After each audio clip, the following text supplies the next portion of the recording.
दोस्तों, अगर आप भारतीय संस्कृति को बेहद करीब से जानना चाहते हैं, अगर आप प्राचीन नृत्य कला के साथ साथ प्राचीन वास्तुकला के भी शौकीन हैं, तो इस राज्य के बारे में एक बार जरूर जानिएगा। प्रकृति के अनमोल खजाने से भरा हुआ ये राज्य लाखों पर्यटकों के बीच आकर्षक का केंद्र बना हुआ है और प्राचीन परंपराओं से जुड़ा हुआ है। ये राज्य आधुनिक युग में भी सबके साथ कदम से कदम मिलाकर चल रहा है। अब आप सोच रहे होंगे कि आखिर अपने देश में ऐसा कौन सा राज्य है जो नए जमाने में पुराने रीति रिवाजों को साथ लेकर चल रहा है। तो दोस्तों, बता दें कि हम और किसी राज्य की नहीं बल्कि अपने उड़ीसा की बात कर रही हैं, जो कि सुंदर सुंदर झील, आकर्षण से भरा समुद्री तटों, मंदिरों और ऐतिहासिक इमारतों के लिए प्रसिद्ध है। ये वो भूमि है जहां पवित्र मठों और मंदिरों के साथ प्रसिद्ध लिंगराज मंदिर में भगवान शिव और विष्णु दोनों की एक साथ पूजा होती है। ये राज्य और यहाँ की संस्कृति इतनी मनमोहक है कि यहाँ के धार्मिक स्थानों पर भी विदेशों से पर्यटक आते हैं और यहाँ के प्रसिद्ध धार्मिक कार्यक्रमों में शामिल होते हैं। और आज की इस वीडियो में हम इस राज्य को और भी बहुत करीब से जानने वाले हैं और आपको हमारे भारत के एक और राज्य और संस्कृति से रूबरू कराने वाले हैं। जानने के लिए आपको सिर्फ हमारी वीडियो के अंत तक बने रहना होगा। लेकिन जानने से पहले यदि आप हमारे चैनल में नए आए हैं तो हमारे चैनल को सब्सक्राइब जरूर करें। इसके अलावा वीडियो पसंद आने पर लाइक का बटन दबाना ना भूलें। चलिए शुरुआत करते हैं उड़ीसा के इतिहास से। तो दोस्तों, बता दें कि उड़ीसा को पहले कलिंग के नाम से जाना जाता था और जब 261 ईसा पूर्व मौर्य सम्राट अशोक ने इस पर आक्रमण किया तो चारों तरफ खून की नदियां बह गई और आखिर में हार मानकर मुगल सम्राट ने बौद्ध धर्म को अपना लिया, जिसके बाद 1 अप्रैल 1936 को उड़ीसा की स्थापना की गई। यही कारण है कि आज 1 अप्रैल को उत्कल दिवस के नाम से उड़ीसा में ये दिन मनाया जाता है। बात करें यहाँ के प्रसिद्ध त्योहारों की, तो उड़ीसा में कई तरह के त्योहार मनाए जाते हैं, लेकिन यहाँ का विशेष त्योहार बोइता वंदना है। इस त्योहार में नावों की पूजा की जाती है। ये त्योहार अक्टूबर से नवंबर के महीने में मनाया जाता है और पूर्णिमा से पहले 5 दिन तक चलने वाले इस त्योहार पर सभी लोग नदी के किनारे इकट्ठा होते हैं और अपने पूर्वजों की याद में छोटी छोटी नाव बनाकर पानी में बहा देते हैं। इसके अलावा हिंदू धर्म के लोगों की आस्था का विशेष केंद्र जगन्नाथ का मंदिर भी यहाँ पर बना हुआ है। जगन्नाथ का मंदिर दुनिया का इकलौता ऐसा मंदिर है जहाँ पर कृष्ण जी राधा के साथ नहीं बल्कि अपनी बहन सुभद्रा और भाई बलराम के साथ विराजमान है। ये मंदिर भारत के सबसे अमीर मंदिरों में से एक माना जाता है। और तो और इस मंदिर से जुड़े हुए कई ऐसे रहस्य हैं जो इस बात की गवाही देते हैं कि वास्तव में इस दुनिया की शुरुआत और कलयुग का अंत इस मंदिर से ही संबंध रखता है और यहाँ पर कृष्ण जी का धड़कता हुआ दिल भी मौजूद है। इसके अलावा यहाँ पर स्थित जगन्नाथ मंदिर की रथ यात्रा से तो सभी वाकिफ हैं। जब यहाँ पर रथ यात्रा का आयोजन किया जाता है तो पूरे देश से सभी भक्त भगवान के दर्शन के लिए यहाँ पर इकट्ठा होते हैं और इस त्योहार को बहुत ही धूमधाम से मनाते हैं। और आपको भी जीवन में एक बार उड़ीसा के जगन्नाथ मंदिर जाकर इस त्योहार का आनंद जरूर लेना चाहिए। इसके अलावा भी यहाँ पर चंदन उत्सव, कलिंग उत्सव, कोणार्क सूर्य मंदिर उत्सव और दुर्गा पूजा जैसे कई त्योहार मनाए जाते हैं जिनका अपना एक विशेष महत्व है। इस राज्य में हिंदू, बौद्ध और जैन धर्म के लोग रहते हैं। इसके अलावा यहाँ के आदिवासी लोगों की संस्कृति इस राज्य का एक अहम हिस्सा मानी जाती है। यहाँ पर निवास करने वाले लोग उड़िया भाषा का इस्तेमाल करते हैं। साथ ही यहाँ आपको कई राज्यों में अंग्रेजी और संबलपुरी भाषा बोलने वाले लोग भी मिलेंगे। इसके अलावा यहाँ अन्य आदिवासी भाषाएं भी बोली जाती हैं, जैसे कि संताली, सौरा, कोया आदि।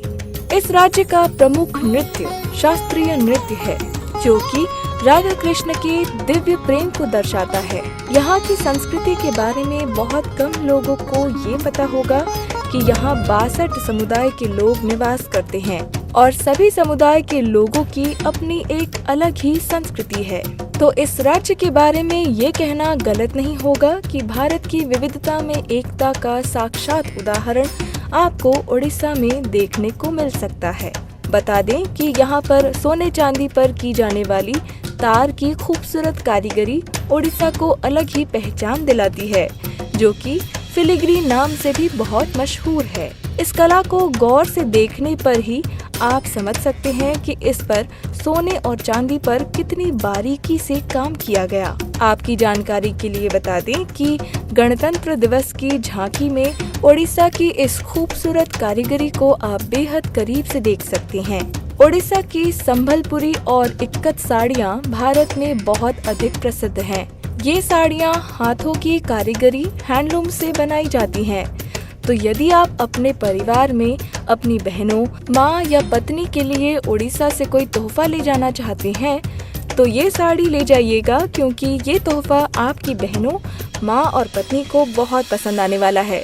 दोस्तों, यूँ तो देश विदेशों में एक से बढ़कर एक घूमने लायक जगह मौजूद है, लेकिन हमारा भारत एकमात्र ऐसा देश है जो कि संस्कृति, कला और प्राचीन इमारतों के लिए प्रसिद्ध है।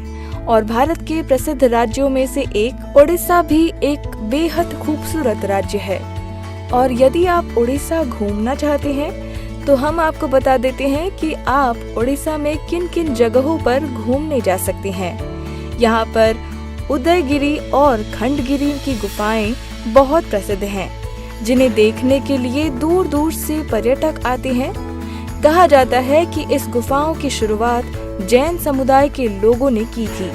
बता दें कि उदयगिरी पर्वत पर 18 और खंडगिरी पर्वत पर 15 गुफाएं स्थित हैं और ये भुवनेश्वर से लगभग 6 किलोमीटर दूर स्थित है। दोस्तों, यदि आप पशु प्रेमी हैं तो आपको उड़ीसा में स्थित भितरकनिका राष्ट्रीय उद्यान बहुत पसंद आएगा, जो कि उड़ीसा का सबसे प्रसिद्ध पर्यटक स्थल है। और यहाँ की खासियत यहाँ की हरियाली और अलग अलग तरह के दिखने वाले जानवर हैं। इसके अलावा अगर आप पुरानी जनजातियों और आदिवासियों के जीवन काल को जानना चाहते हैं तो यहाँ पर एक ट्राइबल म्यूजियम भी है, जहाँ पर उड़ीसा में रहने वाले जनजातियों और आदिवासियों के जीवन काल समेट कर रखा गया है, जिसके बारे में आपको यहाँ के निवासी ज्यादा अच्छे से बता पाएंगे। ऐसे तो उड़ीसा में कई बौद्ध धर्म स्थल है, लेकिन धौलागिरी पहाड़ी पूरी दुनिया में प्रसिद्ध है, जिसे लोग कलिंगा युद्ध के नाम से भी जानते हैं। ये एक बौद्ध तीर्थ स्थल है, जहाँ पर बहुत शांति होती है और श्रद्धालु यहाँ आकर आराधना करते हैं। इसके अलावा अगर आप सुकून की तलाश में यहाँ आए हैं तो चिलिका झील आपके लिए एक बेहतर जगह साबित हो सकती है। यहाँ की खूबसूरती और पर्यावरण को देखकर पर्यटक इसके प्रति आकर्षित हो जाते हैं। इसके अलावा यहाँ के लोग अक्सर इस झील के पास पिकनिक मनाने आते हैं। आपको यहाँ राजहंस और किंगफिशर जैसे जानवर भी देखने मिलेंगे, साथ ही शांति और सुकून भी मिलेगा। दोस्तों, यदि आप प्रकृति को बेहद करीब से महसूस करना चाहते हैं तो उड़ीसा में स्थित नंदनकानन नेशनल पार्क का माहौल आपको प्रकृति के बेहद करीब ले जाएगा। इस पार्क के चारों तरफ आपको हरियाली देखने मिलेगी, साथ ही बब्बर शेर से लेकर सफेद अजगर और मगरमच्छ जैसे बड़े बड़े जानवर आप बहुत करीब से देख पाएंगे।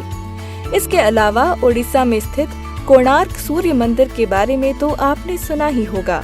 ये दुनिया का वो मंदिर है जो कई रहस्यों से भरा हुआ है, जबकि इस मंदिर का मुख्य दरवाजा 118 सालों से बंद पड़ा है।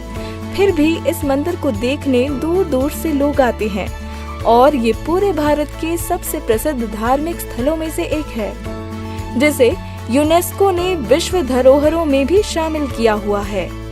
उड़ीसा के पुरी में 4 धामों में से एक धाम जगन्नाथ मंदिर स्थित है, जहां पर लोग श्रद्धा भाव से जगन्नाथ भगवान की पूजा करने के लिए आते हैं।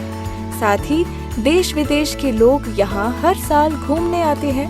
यहाँ के तालसरी नदी के पास सबसे अधिक रेड क्रैब्स पाए जाते हैं, जो कि एक दुर्लभ प्रजाति के केकड़े होते हैं। इसके अलावा यहाँ हनुमान जी की सबसे बड़ी मूर्ति है, जो कि पामपोश में स्थापित है। इस जगह को हनुमान वाटिका के नाम से जाना जाता है। यहाँ की बेहद खूबसूरत घूमने वाली जगह में शामिल हीराकुंड बांध उड़ीसा का एक प्रमुख पर्यटक स्थल है। बहुत ही कम लोग जानते होंगे कि हीराकुंड बांध भारत का सबसे लंबा मैन मेड डैम है, जिसकी लंबाई लगभग 56 किलोमीटर है।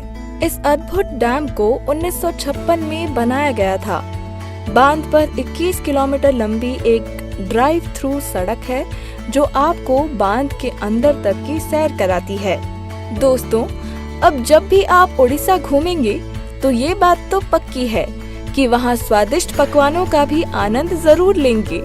जिस तरह हर जगह कोई न कोई फेमस और ट्रेडिशनल फूड होता ही है, तो वैसे ही उड़ीसा में भी एक से बढ़कर एक स्वादिष्ट व्यंजन आपको खाने को मिलेंगे। और उन्हीं स्वादिष्ट व्यंजनों में से दही बड़ा, आलू दम, रसगुल्ला और खीर यहाँ पर बहुत फेमस है, जिसके साथ आपको भेल पूड़ी भी परोसा जाएगा। दालमा उड़ीसा का सबसे फेमस फूड है, या यूं कहिए यहाँ की पहचान है। तो अगर आप उड़ीसा जा रहे हैं तो ये खाना बिल्कुल भी मत भूलिएगा। इसके अलावा यहाँ पर आपको खिचड़ी, चुंगड़ी मलाई, संतूला, पीठा, पखला भाटा, छेना पोड़ा, रसबल्ली, मचा घांत, कनिका और चाकुली पीठा जैसे कई टेस्टी डिशेस का भी स्वाद चखने को मिलेगा। तो दोस्तों, उड़ीसा एक बहुत ही सुंदर और आकर्षक राज्य है, जहां आप किसी भी मौसम में घूम सकते हैं। लेकिन अगर आप उड़ीसा जाने के लिए सबसे अच्छा समय जानना चाहते हैं, तो आप अक्टूबर से फरवरी के बीच कभी भी उड़ीसा घूमने के लिए जा सकते हैं, क्योंकि ये समय आपके लिए घूमने के पर्पस से बहुत अच्छा साबित होगा। क्योंकि सर्दियों में घूमने का अपना ही एक अलग मजा है, और इस मौसम में आप बहुत अच्छे से अपना सफर एंजॉय भी कर सकते हैं। तो ये थी उड़ीसा के बारे में एक छोटी सी जानकारी, क्योंकि एक राज्य को एक छोटे से वीडियो में जानना और समझना यकीनन मुश्किल भरा है। तो दोस्तों, उड़ीसा को और भी बहुत करीब से जानने के लिए एक बार उड़ीसा का ट्रिप जरूर प्लान करें और अपना एक्सपीरियंस हमारे साथ शेयर करना ना भूलें। आज के लिए बस इतना ही। अगर आपको आज की ये वीडियो पसंद आए तो लाइक जरूर करें, और अगर आप उड़ीसा के बारे में और भी कुछ बताना चाहते हैं तो हमारा कमेंट बॉक्स आपके लिए खुला हुआ है। हमारे चैनल को सब्सक्राइब करके वीडियो को ज्यादा से ज्यादा शेयर करें, और हमारे साथ वीडियो के अंत तक बने रहने के लिए आपका धन्यवाद।